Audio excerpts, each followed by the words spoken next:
From the creators who brought you RuPaul's Drag Race and $1 Million Listing, this is World of Wonder's Wow Report. Things that make us go wow. Well, hello and welcome to this week's edition of the Wow Report, where we count down the top 10 things that make us go wow. That's right. I'm Fenner Bailey, co-founder of World of Wonder, and joined this week, of course, by James St. James, the editor of the Wow Report, the blog, and our producer Blake. You're standing in for Tom Campbell, who's mysteriously vanished. He's out on the phone, yes, making TV magic. And our extra special guest, such an honor, such a pleasure, really. TS Madison, star of the TS Madison Experience. Yes! Wiggle for us, honey. Do a little wiggle. Woo! Hey, it's for our YouTube viewers only. Oh, yeah. Now, listen. Yeah, well, it's coming to WeTV, right? Mm-hmm. Thursdays, 10 p.m. Right. Yes. Premiered last night. That's right. So, you are number 10, T.S. Madison. Number 10. Well, let's do it, honey. I like to start at a 10. You know? You're lucky. I usually put that in descriptions when they ask about me. But, you know, we're here, and I'm, like, really excited. I just want to first start out by saying I am so happy to be a part of the World of Wonder family. I've been a part of the World of Wonder family for close to a decade now. And in the entire decade, we've been working on something TS Madison. And it truly has been an extreme experience. We've been together. We've created Wait a Minute. We've created Let Me Pick You Up. And you guys have just really been in bed with me. And you know, I always say, usually when guys get in bed with me, they never get out. And here we are still together in the bed. And we've made some magic happen. And now we're able to make, you know, TV magic happen. And it feels so good because I feel I'm with my family that's doing this. I trusted you guys with a project. I came to you and trust. Whoops. If you're gonna freeze, you better look like that. You better look as beautiful as that right there. That is a gorgeous freeze frame. Oh, this is that thing that you were experiencing on your show, Madison, where it is live TV and you've just got to go with it, right? When you freeze. Yeah, you got to do that. Tell me a bit about how it feels different, because it seems to me like it's a very casual set. Everyone is been friends forever. Everyone knows each other forever. It's family. How does it feel different? How does it feel more formal to be in a TV show as opposed to doing just YouTube videos? Well, it feels different because now the story is in World of Wonder and WeTV's hands. And so usually I'm able to control the narrative, you know, how I want people to see me on YouTube. Now the camera is really being turned on me, and I have the opportunity to see my experience through someone else's eyes. Is it hard for you to let go of that control a little bit? Yes. I'm a control freak. I know. It is so hard. It is very hard, and it's very scary because, you know, I'm very meticulous about the things that I do, and I do know that I'm a representation in the trans community, and especially trans women of color, and it makes me afraid a little bit. But being that I've had such a great relationship with WOW and the World of Wonder family, like I have a trust that they are there for me, and they're not gonna let me make any. Well, not too many mistakes now. We got to have some mistakes. That's the fun of it. Tell me about the experience of working with WeTV came into my life by way of WOW. I was working on we've been doing this for a long time, James. We were working on a show called Selling It in the ATL. Yeah, we did a show like that, and we World of Wonder produced that show along with Carlos King, right? And they were filming here in Atlanta, and I remember Tom telling me, Tom and Rushi saying to me, Madison, there's a new show that we're developing in Atlanta, and we want to put you. We want to start placing you because I signed my development deal with Wow, and they were like, well, we need to start putting you places so people can get familiar with you in the TV space. So, of course, I don't need any introduction, honey, baby. They came here to the house, and this is at the time when Mary Mary's television show was open, and I was real candid about Mary Mary's show. Because, honey, listen, it was so much stuff going on that show, which I love the show, but I'm from the church, so it was like stuff that was going on in church, and I was watching it. One of the executives was here while they were filming. We filmed scenes from me, filmed scenes in the house or whatever, which I don't think any of it made it. I don't think that they didn't put it in there. But one of the executives sat in this chair over here. I'll never forget it. That chair over there. And she said, it was so funny. She said, how do you feel about Mary Mary's show? I said, do you really want me to tell you how I feel about it? And she said, yes. And so I sat down and crossed my legs on the sofa, and I started telling her about it. And I know that maybe 2 days after that, I got a call from Randy. And I think Randy said, Madison, I don't know what you said over there, but those are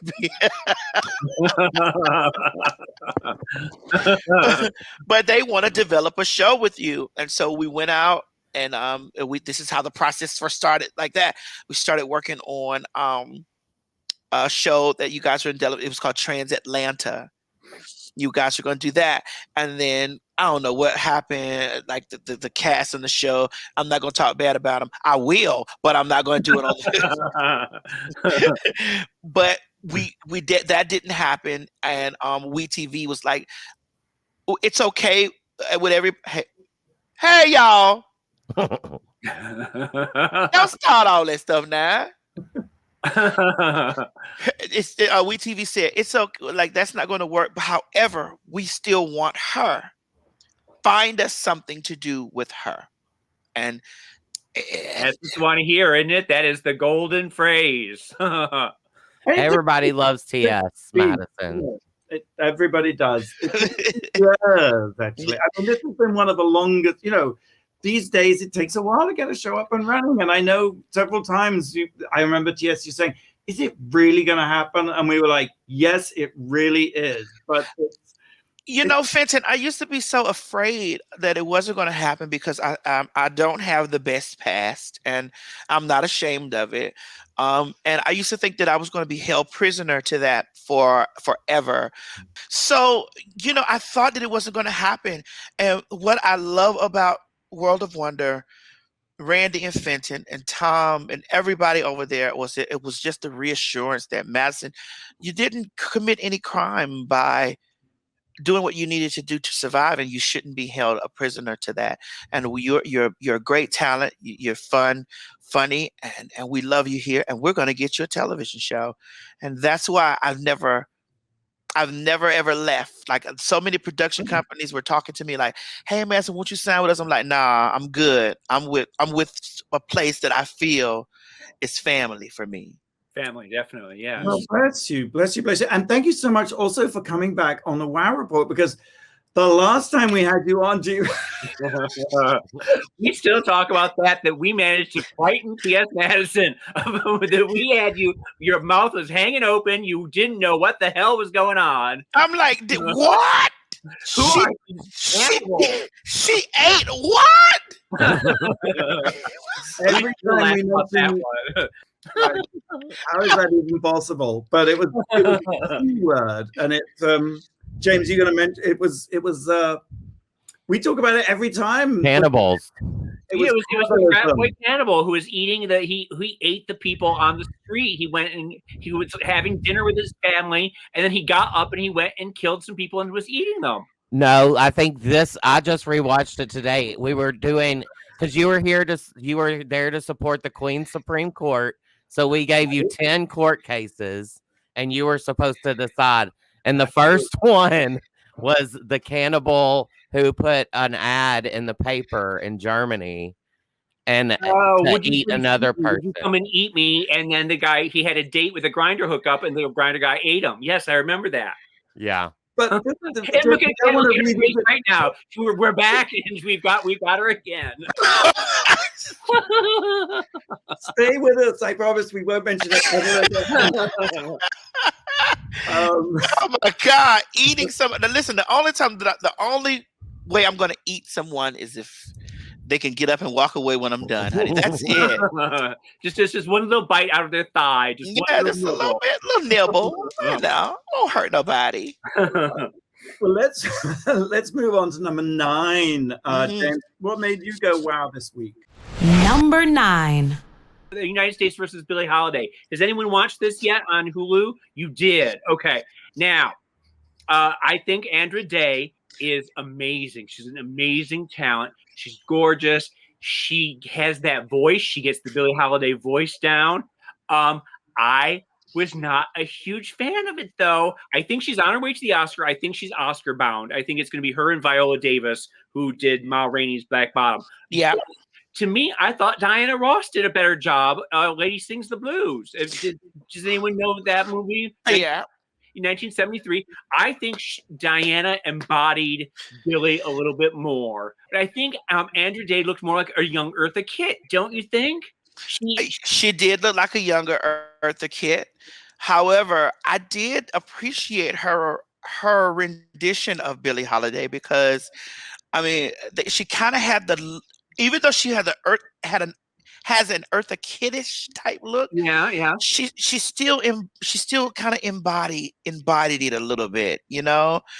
Now for me, it's a great story, but I was in it and it was moving fast. Did it move fast to you? It's a long movie actually, but it hits all the points that need to be hit, and the fact that they sort of framed it with strange fruit and her, when she would sing that song about lynching, there's strange fruit hanging from the tree, and that every time she sang the song, pow, she would get arrested. Like they were out to get her. They were gonna imprison her for something, and that's what it was. But it was just moving so fast, James. I was sitting here trying to really like zoom in on it, and I understood what was going on, but I was like, well, who's this one? Who did stick out in the story to me was Leslie. Well, if we can talk about that for one second, because God bless Leslie Jordan. I love me some Leslie Jordan. There's no two ways about it. But he's playing some weird Quentin Crisp drag queen character that in 1959, there would be no drag queen in position of power like that. What the hell was that character? What the hell was he doing? It was so funny. He said it was completely different. You have Billie Holiday, who is the embodiment of suffering, for Black people suffering under Jim Crow in that period of time. And everything, every phrase, every timbre of her voice is pain. And then all of a sudden you get Leslie Jordan out there doing like some drag queen shtick, and you're like, we are in a different movie altogether. It was so funny when he said, so tell me what's it like to be a colored woman. I almost died laughing because it was the wig for me. It was the wig, that whooshy wig. It was like literally out of stuff. It was out of Drag Race. It was out of UK Drag Race for me in 2021. I don't know what was going on. But I think you have to, if you weren't familiar with Billie's story, then it was going a little fast, and you did not. You might have gotten lost a little bit. So I'm giving it a C+. I think I'll give it a B. Okay. But Fenton, have you watched it yet? I have not watched it, but I plan to, because like I said, she is Oscar bound, and the way she just gets that voice, because Billie Holiday is a once in a lifetime voice. Well, maybe it was that over the look for the producers, Well, I wonder if, because sort of I think Queen Latifah might have done a better job with the look. Really? Billie was sort of a big woman. She wasn't a delicate little twig. I mean, despite that she was battered and abused and had so many, the heroin addict, but she was sort of like an Ella Fitzgerald type. She was, but Queen Latifah did Bessie. Yes, she did. Yes, she did. I forgot about that. She did Bessie so good to me. Like I was really. And sometimes I go back and forth with Latifah, but she did a really good job with that. I thought she deserved more awards than she got. Yes. Well, that's Billie. That's so it's streaming on Hulu, James. Is that right? Yeah. Yes. Yeah. United States versus Billie Holiday. All right. Well, watch it. Number 8. Number 8. I just want to take a moment to remember someone who I just learned passed away very recently, Derek Kahn. Do you remember Derek Kahn, James? I remember him working with with the Madonna's dancers. Yes, Jose and Lewis. When Jose and Lewis broke out with Vogue in the video Vogue, he managed them as a band called the Queen's English. And Derek was this stylist. He was the in-house stylist for Motown. And for Salt and Pepper, he took Salt and Pepper out of that Harlem, the 8-ball look, and put them in Dior. I totally remember that. Yeah, Salt and Pepper for a long time had that sort of street cred look about them, and then all of a sudden they broke out in couture, and it was a complete change of everything, and that was because of him. Yeah, that's right. Derek was the New York Times wrote an obituary, said he was the architect of the overtop look known as Ghetto Fabulous. And he turned rap stars onto Fendi, Chanel, Dolce & Gabbana, and also bedazzled them in jewels like from Harry Winston, Piaget, Van Cleef & Arpels. And therein lay the problem. Because yes, I remember this very well too. Yeah, where he was dressing them all in Harry Winston jewels. He would get all the rap stars of the time. He would get them their diamonds, and then instead of returning the diamonds, he would go and sell them because he needed money for his lavish lifestyle. Exactly, because he was a sort of ambassador of luxury to the hip hop world, and it was expensive. He was throwing dinners here and there and flying first class, and he had to maintain a certain style. And so that led to a couple of stretches in prison. And then he was, I'm telling you, like, it's funny, it's very sad. He was then deported because he was originally from Trinidad, and he decided to start over again in Dubai. And that's where I really got to know him, because years and years and years ago, we cast a series for Bravo set in Dubai. And Derek was the man on the scene, and he was so fabulous and welcoming and helpful. I don't remember this at all. Is that when Theron went to the United Emirates? That was Pamela Anderson. Oh, yeah. Right. That was later. But it was around that time, though, 2006, 2007. So, and Dubai was in the middle of this extraordinary, they were building is it the Burj Khalifa, the super, super tall one. And Derek just knew absolutely everybody. And he'd be like, come on over to this place, darling. You must go here, you must go there. He was a real sort of force of nature. One of his friends said he had suffered from what she calls fatal optimism, which I thought was rather sort of poetic. And another of his friends, Cheryl Lala, said he could make macaroni look fabulous. What was it that he died? How did he die? What was it? Do we know? Complications from COVID. He died. No. Yeah, the day after Valentine's Day, February 15th, in Dubai. He was just 63 years old. I was going to say he couldn't have been that old, because I remember him in the 90s, and he was a young kid then.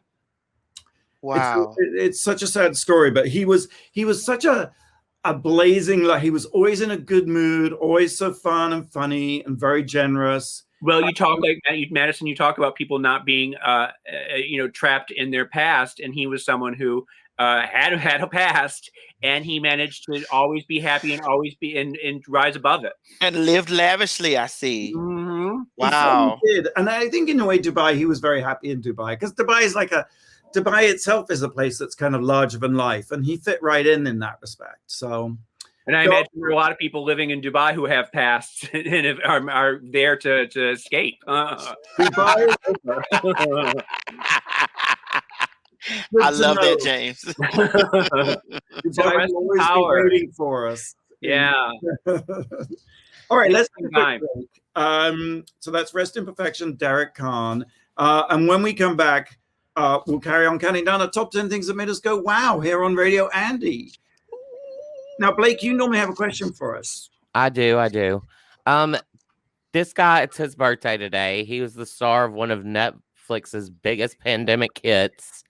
and he's sitting in jail. And he just made the news this week that he has a new lawyer. Who is he? Ooh. Hold the thought. TS will come back right after the break with the answer. You're listening to World of Wonders Wow Report. Things that make us go wow. And welcome back to the Wow Report. I'm Fenton here with James and Blake and our super duper fabulous guest, TS Madison, star of the Madison Experience, now airing on WeTV. Woo! Yes. But you just gagged me before the commercial break because I'm sitting here trying to figure out who it was or is. Yeah, what? Tell us. Give us the question again. Here's the question. It's this guy's birthday today. He's the star of one of Netflix's biggest pandemic hits, and he's sitting in jail today. He made news this week because he just hired a new lawyer. Who is he? I am You're gasping. I can't figure this out to save my life. I'm so glad. I came up with this all by myself, and I was scared it was too easy. Who had a Netflix hit? Who was in prison? Tiger King. Oh, okay. He just hired the same lawyer this week that was representing the family of Carol Baskin's missing husband. Dear God. The irony. Right. Well, he'll be able to work some magic because he's going to be in there. He's been in there for a while, right? He's been locked up for a while. I don't think he's getting out anytime soon either. He thinks he is. He thought Trump was going to pardon him, remember? Praise God.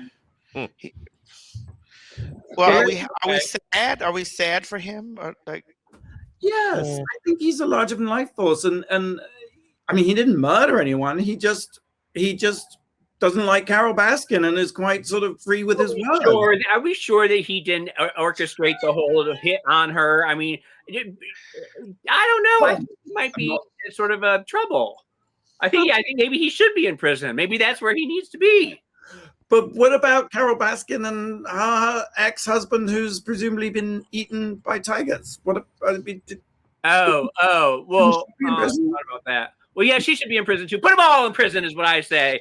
Let the tigers go and put all those bitches in cages. Right? All right, let's carry on counting down. Oh, is it Randy? The Randy surprise. That's my story, and I'm sticking to it. Honey, oh my God. Yes. Look Right, at Randy. Okay, so counting down the top 10 things that made us go wow this week, I'm pleased to announce we've instituted a new segment, Randy, at number 7, the Randy surprise. Number 7.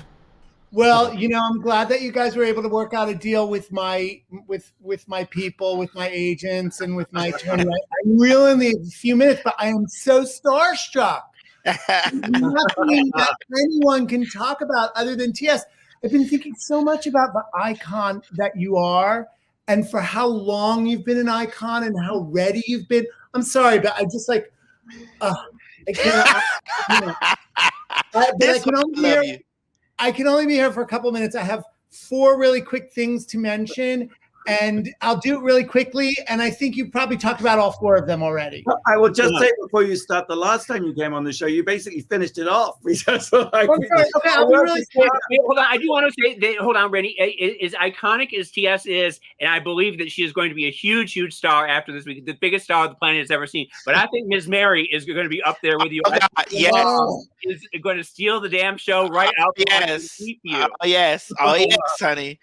She is a hoot. She is really something. Yeah, I'm really looking forward. Spin-off. I think you guys need to sign her to a development deal too. We about to. No, good. There you go. There's going to be a lot of Miss Mary product, don't you think? Like a whole. Yes. Yes. We were supposed to do a show called Driving Miss Mary in. We probably can revisit that again. Yep. Driving Miss Mary. So just 4 things that I've been thinking about this week. Again, you might have already touched on them. You've probably talked about butterflies so many times. In fact, I think I talked about butterflies last week because I'm always thinking about butterflies. We didn't talk about butterflies. Why? Okay. You mentioned the Western monarch is about to become extinct, and it's like number 161 on this list of species before they can it becomes an endangered species. They're the monarchs that hang out here in Los Angeles. They're the ones that go back and forth to Baja. So we all have to do what we can do. There's an article in LA Times that gives you some hints. It's all about the butterfly. Well, hold on, I got the butterfly right there. Hi, baby. Beautiful. That looks like a swallowtail. I have a butterfly garden at a sanctuary in my backyard now. It's really important to get the right kind of milkweed. You know, they only eat milkweed, and there are different kinds, and there's like this tropical milkweed that's killing the monarchs, and all these people in LA went out and bought the tropical milkweed and killed the monarchs. Oh, no. So anyway, everybody should do what they can to save the monarchs. Dionne Warwick, I know you've talked about her before, but everything she does, every single day, we need to be rooting for, following, living. I've turned my children on to Dionne Warwick. I'm so happy that SNL are now giving her props. Hopefully soon they'll be giving TS props as well. Yes. I tell you, I've been re-listening to a bunch of that Best of Dionne Warwick. A house is not a home. Promises. Honey, you never love this way again. We went to San Jose. It's good stuff. Just last year, we went to see her in Vegas. And it was like in a room with like 45 people. She was That's right the way there. to do it. That is the way to do it. When we went to our table, she was at the bar smoking a cigarette, signing. It was great. It was amazing. Okay. Two things, and then I gotta go. The other thing is, I'm so happy that SNL is so gay, and Bowen Yang. Good. Yang. So good. Did you guys already do him? Okay. Everything. No. But I'm getting a little tired of what's her face. The one that the big break star. Kate. Yes, Kate McKinnon. Kate McKinnon is driving me a little crazy. She's a little full of herself lately, and it seems like every time she just sits and laughs at her own jokes and thinks that she is so funny. And I don't get it half the time why people love her. I'm loving Bowen Yang, but I'm done with her. Oh, I still love her, but I love Cecily. Keep it rolling. I'm sorry. Cecily as MGT was hilarious on Weekend Update. Cecily Strong, yes. She was great. And I'm sorry, I'd still do Colin Jost in a hot second. I think he's annoying, and you want to punch that face. But boy, what I would do to him. And the one takeaway from the Tom and Jerry movie, he has he's always buttoned up on Weekend Update. He has gray chest hair. Who knew? Scarlett Johansson knew. And then I have to go, but my final thing is the Jeremy Scott Moschino show. Did you guys see that? I saw the pink shoe that's the handbag. Did you see that? Yeah. It's like the Marilyn Monroe dress handbag. They had Kabuki did a lot of the makeup, and it ends with Dita Von Teese with her butt cut out. Like that's the very end of it, but it's kind of worth seeing. There's, he is such a genius. He really is. Every season he just manages to. There's always a couple things that you want all the Drag Race girls to be wearing them. I want to wear it on the red carpet. It is just he really is making such fun stuff. He directed it, and there's it's like a couture show for ladies. Like it's like old school couture show. It's like this whole piece. It's like strippers, like 19th century strippers. Oh, it is. I got to get into that, honey. That's in my area. It's really beautiful. Okay. No, but Randy, I'm not going to let you go just yet. You have to stick around for number 6. Okay. James, number 6. Number 6. Oh, I think I wanted to talk about the awards, right? The Golden Globes. Is that what it is? Okay, yeah. Because there are a couple takeaways from me for that I really need to talk about. Cynthia Erivo, who can do no wrong. Every role she tackles. She was in that orange Club Kid. Or no, it was the lime green circus tent. I don't know if you guys saw. It was Club Kid down. It was amazing. She really stole the show. She and Chadwick Boseman's wife. Yes, where she was wearing that. It was like the branches, the golden branches on her gown. Unbelievable. Really, really something to look at. I was furious at the time with Jason Sudeikis for being, potted out of his mind, and his hair looked a little greasy, and he was in a sweatshirt. And then I thought to myself, his girlfriend just left him for Harry Styles, and if he's allowed to be a mess. I think if anyone, if you lose your girlfriend to Harry Styles, you're allowed to be high on a couch. He's so hot. He is hot. I wanted him to be a little dressed up, but then when I realized that he is really going through it right now, I let it go. Randy, your thoughts? Who was it? Jodie Foster or was it Jane Fonda for you? I really loved Jane Fonda so much. She was amazing for me. Jodie Foster was just fun because of I didn't mind. I like being in celebrities' homes and sniffing around and seeing kids who are hanging on too long. I love all that stuff. It's like the great equalizer thing. I noticed a lot of British women with really super red hands, like with blood circulation issues. But the Rosamund Pike and Queen's Gambit, their hands were super red. So that was something I don't know. I think Jodie Foster. What? Go ahead. Did you catch him? The Golden Globes?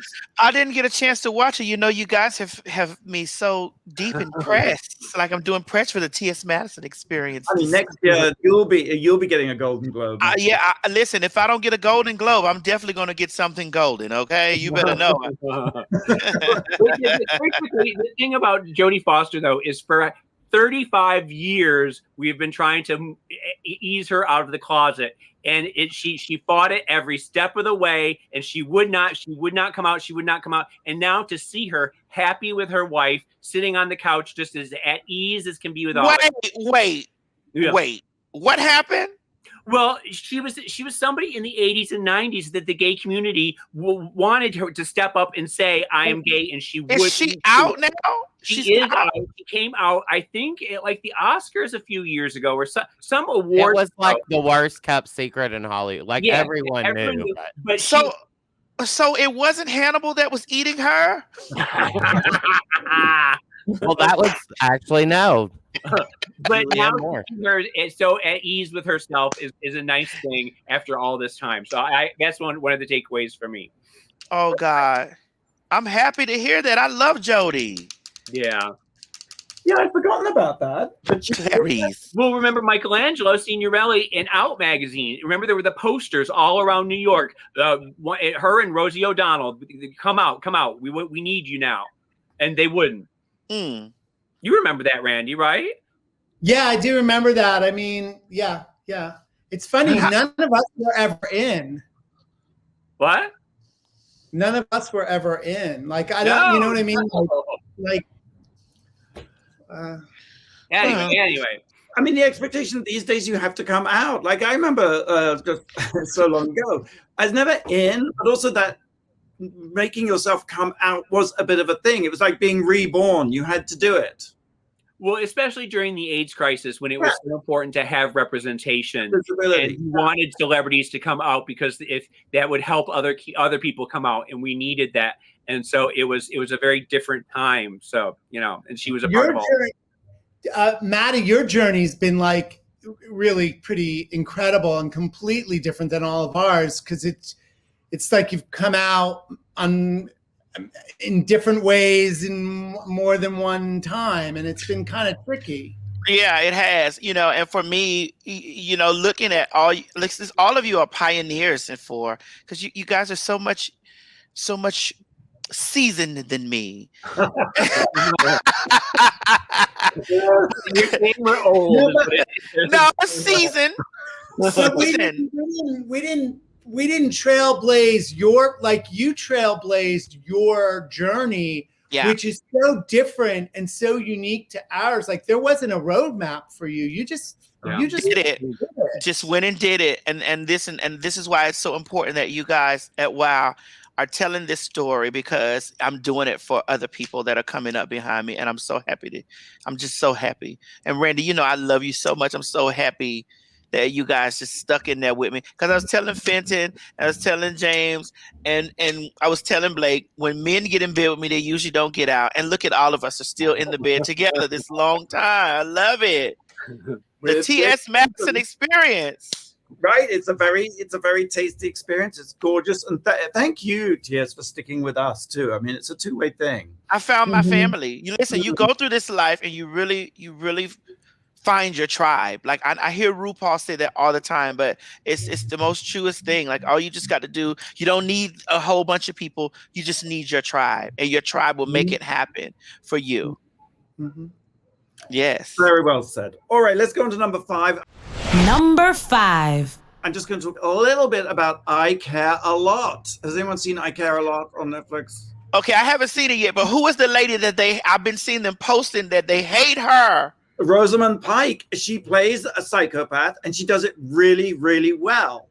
And she is a sort of hateful villain in the movie. She poses as someone who cares a lot, but what she really does is get guardianship of older people, gets a doctor to put them in a nursing home, takes guardianship, and then sells off all their properties and has a high time with her lesbian lover.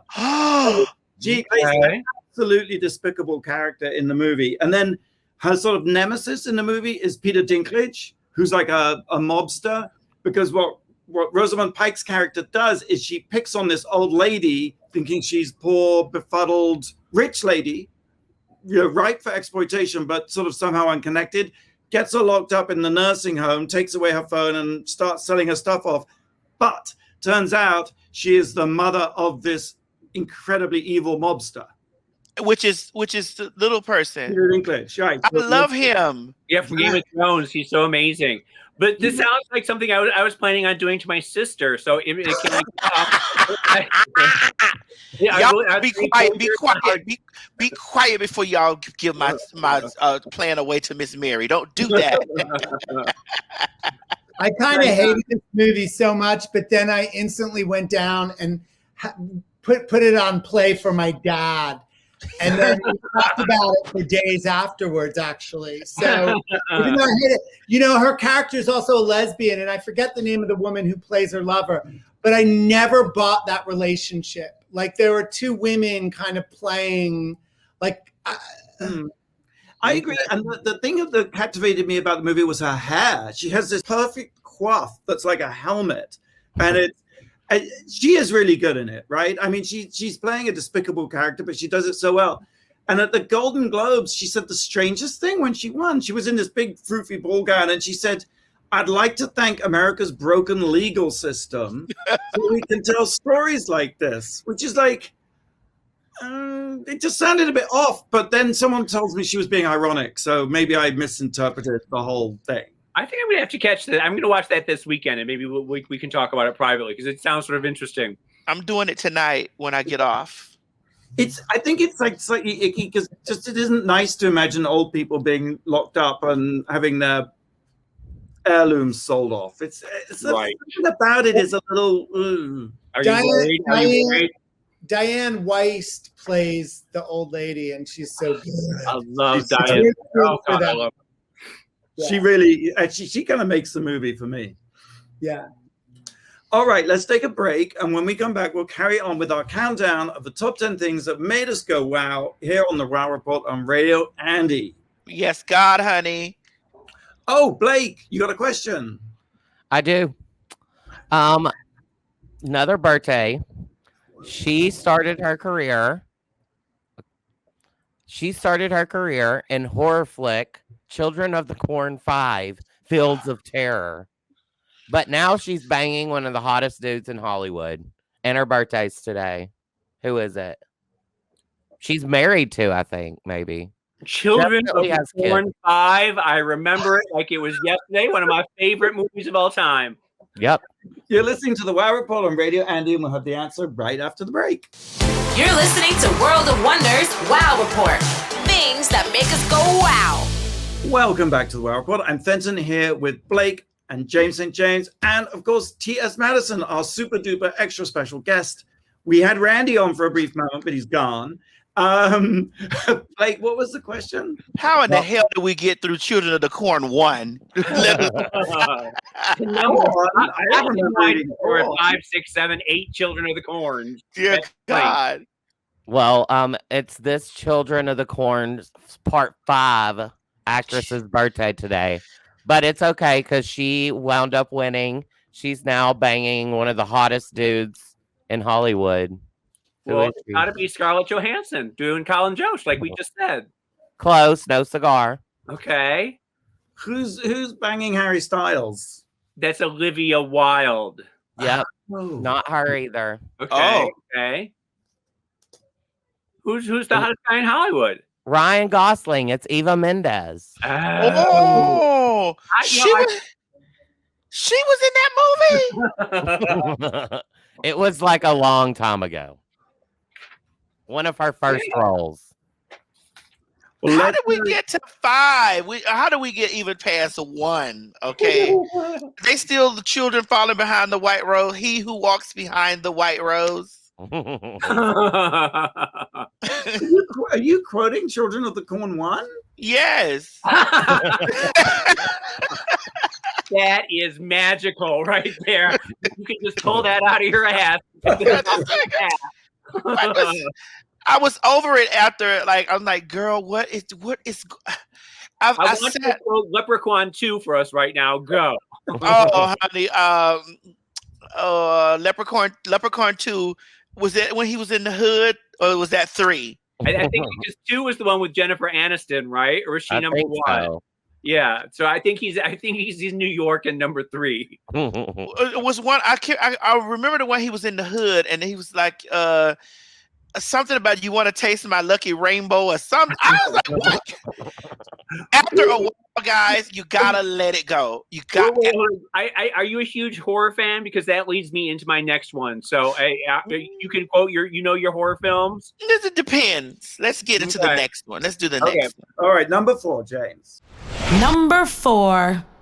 Number 4, there was a thing in New York Magazine in Vulture that had the 101 best endings of movies of all times, the things that you will remember for the rest of your life.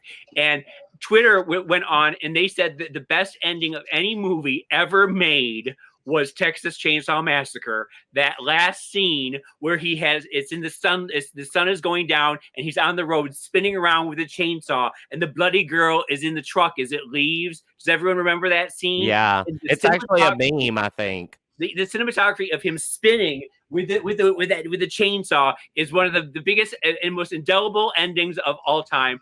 They also mention that Thelma and Louise is one of the best endings that you will never ever forget. Cliffhanger.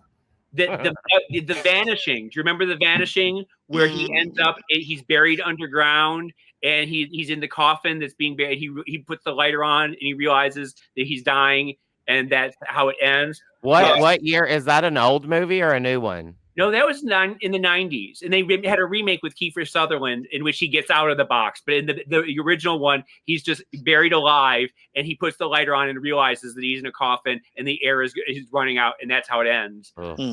Some Like It Hot. Remember Some Like It Hot, where he takes his wig off and he says, "But I'm a man," and the guy says, "Well, nobody's perfect," and they write Freaks. 1931. It was a horror movie in which a bunch of circus freaks that were actual circus freaks. They actually found a bunch of circus freaks, and that Todd Browning put them in the movie. And there's a woman who's torturing them, who works in the circus, and they turn her into a chicken woman at the very end. And they all are going through, all the circus freaks, the real life circus freaks, are crawling through the rain, singing "Gooble Gobble, Gooble Gobble." One of us, Gooble Gobble. And people to this day, if you say Gooble Gobble, one of us, to a certain group of people, they will be terrified, because it's one of the scariest things. It's 1931, pre-code, and they managed to have real live, the pinheads and the people with no bodies and the short people and the bearded woman, and they're all actual circus freaks, and they take this woman and they turn her into one of them, and that's really scary. Let me see. A Death Becomes Her was one of them, where they fall down the stairs at the very end. They're all in pieces. Another one was Mamma Mia, Here We Go Again, where they all sing in their disco outfits. I loved it. I had a good one. Blair Witch Project. Yes, where he's standing in the corner and they don't explain it. And remember, she walks in and he's just standing in the corner. Oh my God, it's so scary. And Night of the Living Dead was another one where the zombies come in and kill everybody at the very end. This is the biggest spoiler alert ever. I'm sorry, but these are all movies that are 30 or 40, 50 years old. If you haven't seen them by now, I don't feel bad about spoiling it. But there's a whole list of them, and there's a bunch of them that are, The Great Illusion. There's a bunch of like really prestige movies. Being There. Remember, I don't know if you've ever seen Being There, where he walks across the water at the very end and you realize that he's Jesus Christ. And that's Yentl is one of them. So it sort of goes from highbrow to lowbrow, but it's worth checking out. Does anyone have any movies that Silence of the Lambs is another one too, where they're in Haiti or something. I was gonna say that one. Having an old friend for dinner. Having an old friend for dinner. Mm-hmm. Madison, do you have a favorite movie ending? Oh my God, I have so many movies that I love.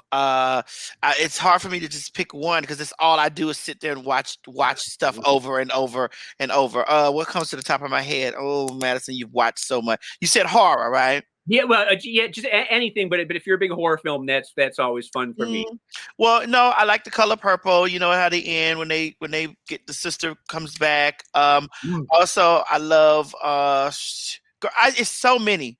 I feel like y'all done threw me on the spot. Like, say it. Like, Well, Ben, do you have a favorite that you can just pull out? I mean, I was thinking that the one that sticks with me the most is Blair Witch, I guess. I'm trying to think of another great trick ending, because in a way that actually wasn't a trick ending. It was just a really weird ending. Like, what is this? No, I don't. I guess I don't really. Do you remember?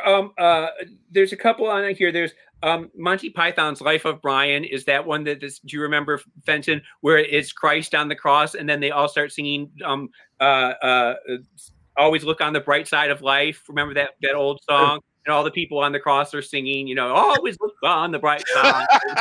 I always laugh at that. Like, I gotta get this list. I gotta get this list from you, James, because I will. I'll send it because it's a fun list. Well, I'll post it on the WoW Report. Please. What's your favorite ending, Blake? Well, I said I was gonna say Silence of the Lambs. I'm having an old friend for dinner. That is a great line. Yeah, they're in South America or something, and they look up and Anyway, so we can move on. Well, all this talk of endings makes me sort of somehow unable to move on. I can't end the segment and go on. Number 3, Blake. Number 3. Well, I just wanted to talk a little bit about. Sadly, just got my passport right before everything shut down. Right. So I'm patiently awaiting for my both COVID vaccines. And I've been watching a lot of TV at home, a lot of my favorite streaming channel. I've told you 8 million times, Discovery Plus. And all the home shows have me wanting to go to Detroit, where Rehab Addict Nicole Curtis's show is, and see all the houses that she's done. Or I've talked about the show Home Good Bones, and I want to go to Indianapolis and see what all that's like. I went to Indianapolis a few years ago. I did a club gig there, and I asked somebody just to take me around the city just because I just wanted to see it because I'd never been before.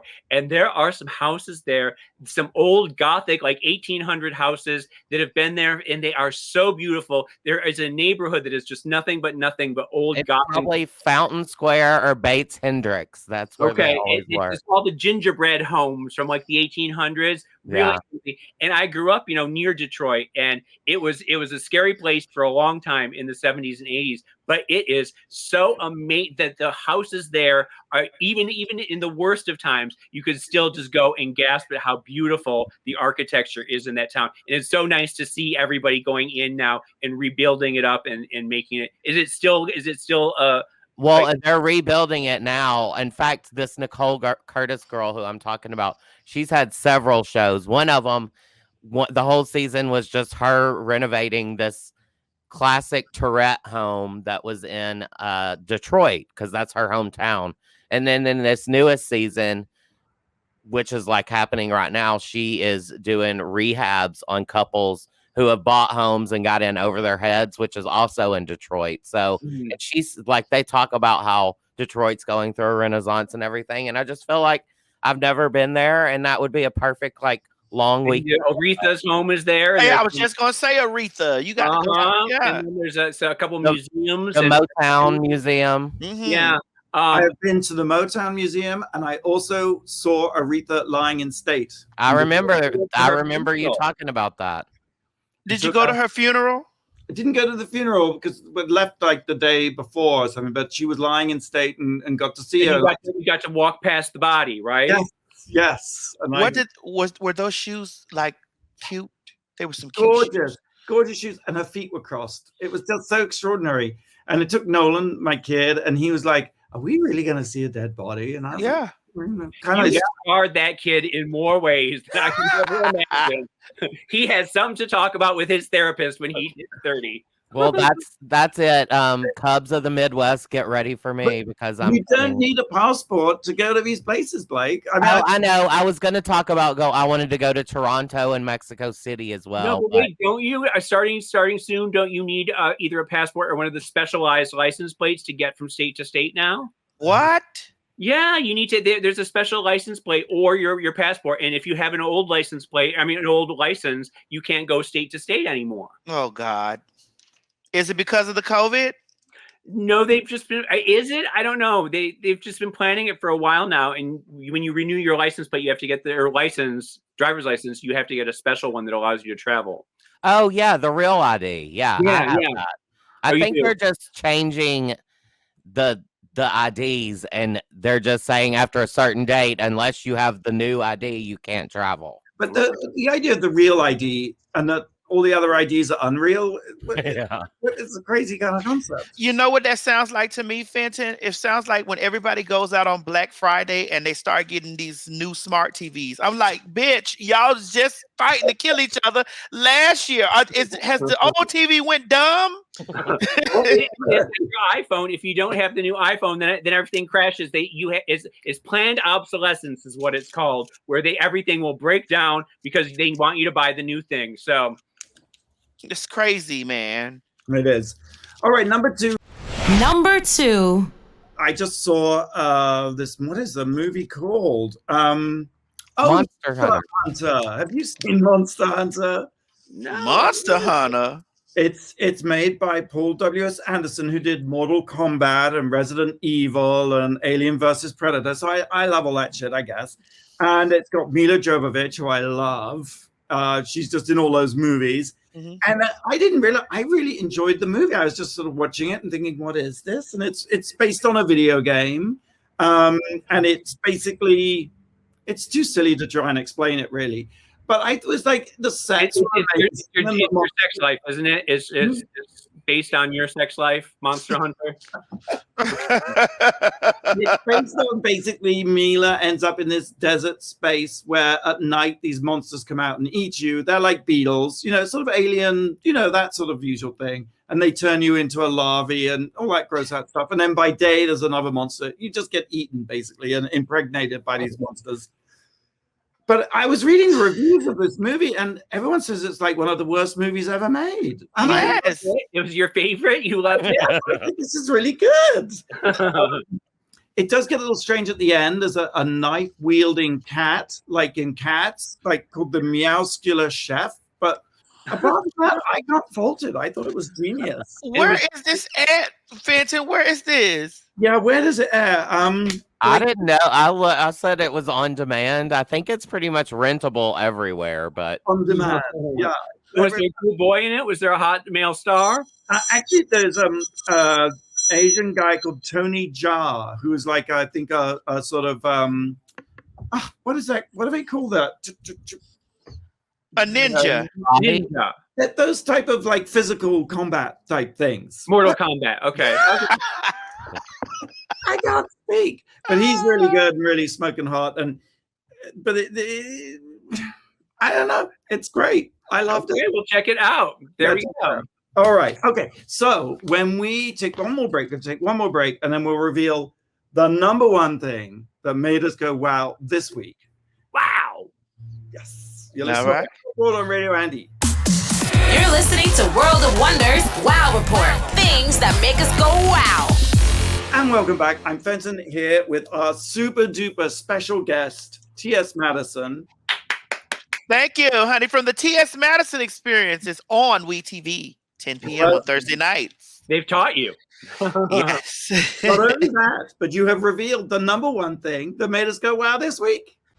Number 1. Yeah, we're bookending the show with you, TS. You're number 10 and number 1. Oh, really? Wait a minute. And there's wait a minute. Since we're pulling out boxes, let's do this. I don't know. We need to go there. Nice. Tell us, let's have a little unboxing. What's inside? Oh, inside the box, I have. Wait, did somebody ring my doorbell? Are y'all surprising me again? What? Wait a minute. Am I being surprised again? Wait, is there another surprise at the door? We've got your Emmy. They're bringing you your Emmy right now. Oh, that was actually UPS, honey. Some strange man delivering me. Wait. So, Randy, open your box. Let me see what's in your box because mine is taped up. Well, he had to go, but I've got it right here. Okay, open it up. Let me see because mine is taped up and now I've got to get a knife. And the way I hold a knife, I don't want to scare anybody on here. Oh. What's all in there? I see DVDs. I see what? Is there a hoodie? What do you got? Let's see. We've got some flyers. We got calendar. No, that's not a calendar. That's it's a word search. That is Miss Maryism. Listen, if you guys don't know, Miss Mary will recreate, reconstruct, rebuild, and destroy a word all in the same sequence, okay? So that right there is Miss Maryisms. That's a card that's inside of it that we do like a word search to search when we're watching the show, like all of her foolishness and things. Then there's the gavel. There's the gavel, because it's the Queen's Supreme Court. Loud, live, and in color. Pull it out, Blake. Pull it out. Let me read it. Let's see. Oh, we have some elixir. Now, there. Fever Tree Premium Club Soda. Mm-hmm. Nice. Okay. Yes. See, that's what you put inside of the good old delicious. Pull the other one out. Pull the liquid out first. Where's the booze?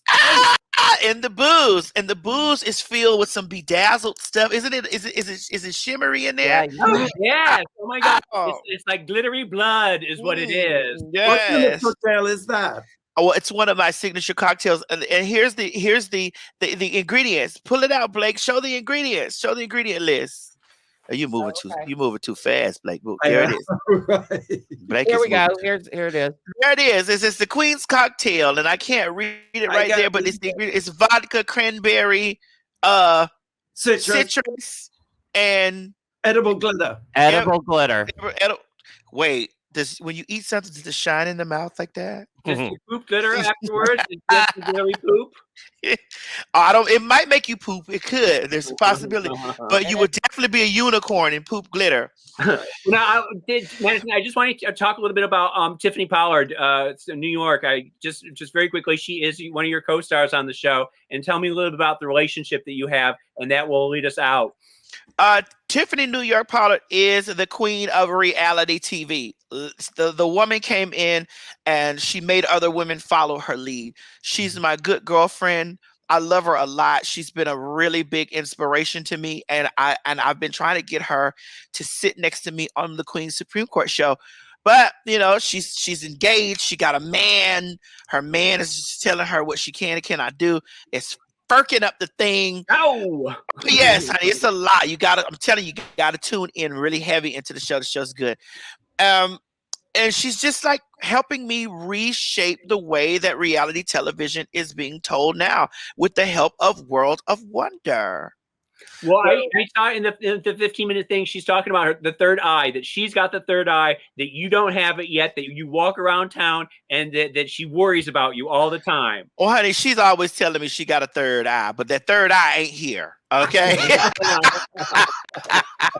I heart NY, but I heart TS even more. I love my baby. That's my baby, New York. And it's just like together, we are going to reshape reality TV yet again. Yes, thank you so much for joining us. And congratulations on your own show. It is so deserved, and it is such a game changer. And you are an icon and an inspiration. It's just lovely to have you with us again. Listen, I love being on here. I love when you guys call me. I show up anytime. Listen, anytime one of the guys don't want to come, y'all just give me a little footnotes on who some of these people are. You know, y'all are rich. I don't know a lot of these people. Well, but we love your energy, and we just love the joy that you spread wherever you are. It's always great to see you. Yes, and thank you guys for having me on Drag Race. Can I tell you, thank you for having me on Drag Race here. That was a big dream come true. I'm a super fan.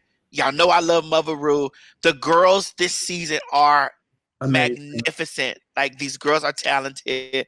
I love all the girls. I'm rooting for all of them. I love Simone. I love her. I love Simone. I think she is fantastic. I know her a little bit. She is the sweetest and the most creative. I think she's wonderful. I love Candy Muse. I love Tina Burner. I love them. I love the girls. Olivia is the one this season too.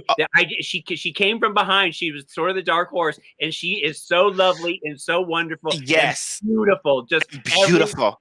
Every look she turns out, I just gasp. She really is. She's my come from behind winner.